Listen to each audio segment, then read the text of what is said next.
What would you do if you had to choose between certain death and watching your friends get boned?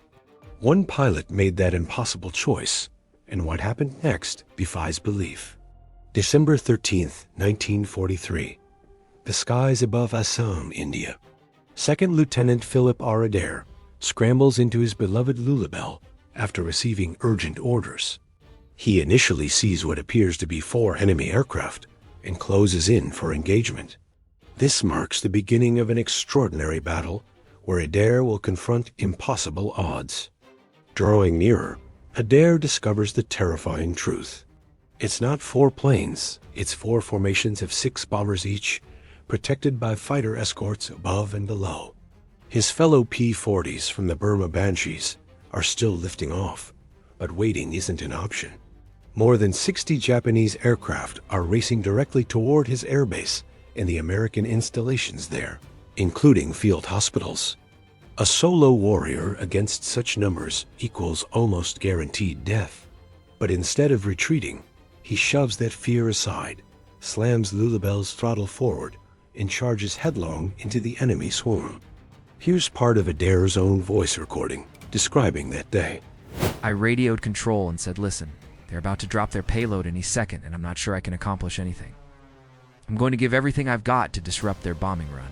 The bombers posed the real danger, and he understood that firing even once at a fighter would sacrifice his element of surprise.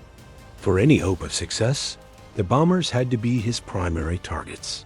His strategy was to attack from high altitude, from above, on the left flank, attempting to land hits on the lead formation at maximum distance.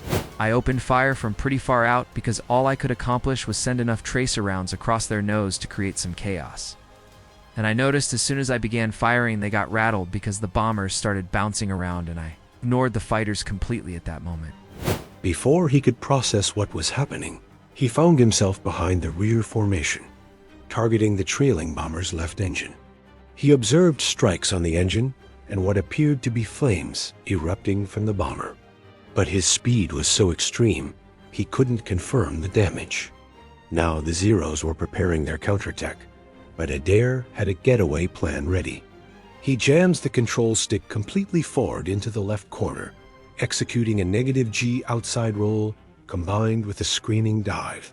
Finally leveling out, he scans the sky. Fortunately, the Zeros had returned to protect the bomber formations.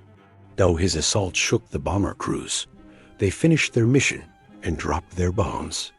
The bomb pattern landed short and away from the intended target zone.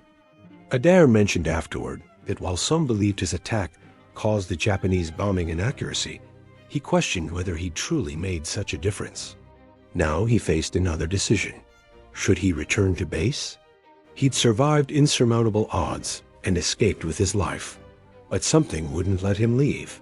It succeeded once. He felt confident he could repeat it. Ascending, he positioned himself above the Zeros and behind their formation. He initiates another assault. It seemed like nobody noticed me until I approached the bomber. Then it appeared like every Zero in the air was heading my way.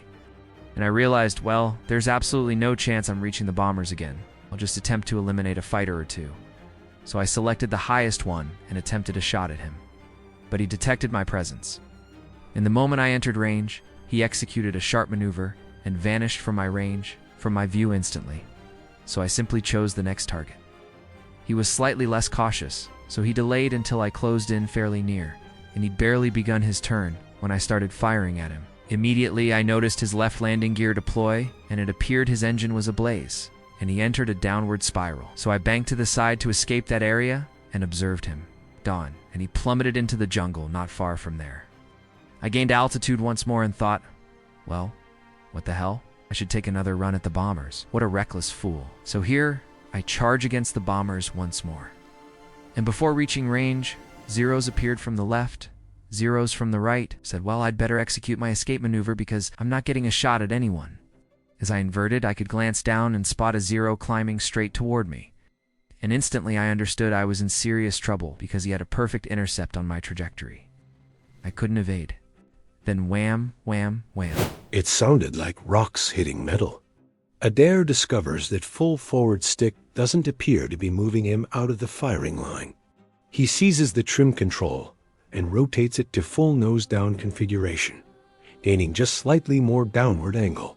Tracer fire streaks past, and Lulu-Belle takes hits. An explosion erupts behind the cockpit, and flames blast forward around both sides of the armor plating. Luckily, in the extreme velocity dive, the flames extinguish. Adair maintains the dive, with the Earth accelerating toward him.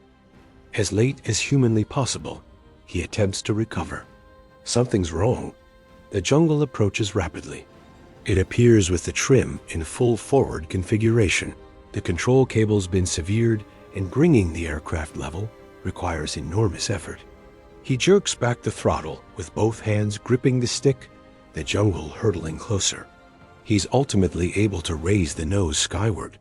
With a grateful prayer and the Zero's distant behind him, he sets course for home.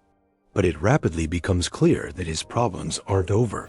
I flew a short distance and recognized that I was facing a challenge because holding the nose above the horizon was extremely difficult, even with both hands. I attempted to wrap the seatbelt around the stick and secure it, but it was too short, and I continued losing height while flying upright.